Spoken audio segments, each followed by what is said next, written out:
തദ്ദേശ തെരഞ്ഞെടുപ്പിൽ ട്രാൻസ്ജെൻഡർ കോൺഗ്രസ് 3 സീറ്റുകളിൽ മത്സരിക്കും. തിരുവനന്തപുരം, ആലപ്പുഴ ജില്ലാ പഞ്ചായത്തുകളിലും എറണാകുളം, ഏലൂർ മുനിസിപ്പാലിറ്റിയിലുമാണ് മത്സരിക്കുക. 6 സീറ്റ് ആവശ്യപ്പെട്ട് KPCCക്ക് അവർ കത്ത് നൽകിയിരുന്നു. 24 പ്രൈം ടൈം ബ്രേക്കിംഗുമായി അശ്വിൻ പാലാഴി ആലപ്പുഴയിൽ നിന്ന് ചേരുന്നു. പറയൂ.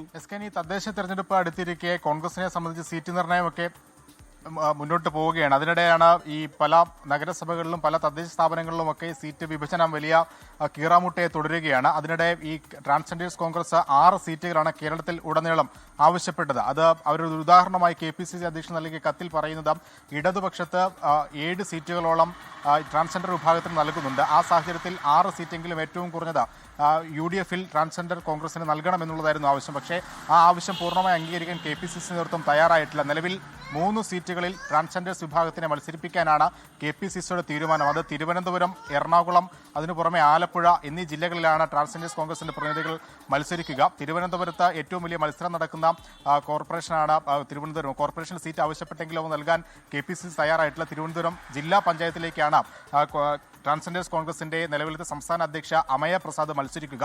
ഒപ്പം എറണാകുളത്തേക്ക് വരുമ്പോൾ ഏലൂർ മുനിസിപ്പാലിറ്റിയിൽ ട്രാൻസ്ജെൻഡേഴ്സ് കോൺഗ്രസിന്റെ സജീവ പ്രവർത്തകയും നേതാവുമായ രാഗ രഞ്ജിനി ഏലൂർ മുനിസിപ്പാലിറ്റിയിലെ ഒരു വാർഡിൽ മത്സരിക്കും. അതിനു പുറമെ ആലപ്പുഴ ജില്ലാ പഞ്ചായത്തിലേക്ക് അരുണുമ കുറുപ്പാണ് നിലവിൽ ട്രാൻസ്ജെൻഡേഴ്സ് കോൺഗ്രസിന്റെ രക്ഷാധികാരിയാണ് അരുണുമയും ഈ വയലാർ ഡിവിഷനിലാണ് മത്സരിക്കുക എന്നുള്ളതാണ് നിലവിൽ മനസ്സിലാക്കുന്നത്. എന്തായാലും ട്രാൻസ്ജെൻഡേഴ്സ് കോൺഗ്രസിന്റെ ഒരു പോരാട്ടം തന്നെ ഈ സീറ്റുകൾ നേടിയെടുക്കാൻ വേണ്ടി KPCCക്കുള്ളിൽ പാർട്ടിക്കുള്ളിൽ നടത്തിയിരുന്നു.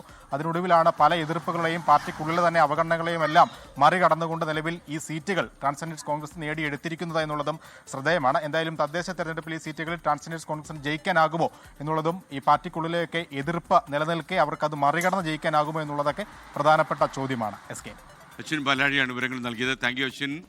ലോകത്തെവിടെയായാലും ഏത് സമയത്തും 24 വാർത്തകളും ഓഗ്മെന്റഡ് റിയാലിറ്റി പാക്കേജുകളും എക്സ്പ്ലെയിനറുകളും വിശദമായി കാണാൻ ഞങ്ങളുടെ YouTube ചാനൽ നിങ്ങൾക്ക് സബ്സ്ക്രൈബ് ചെയ്യാം.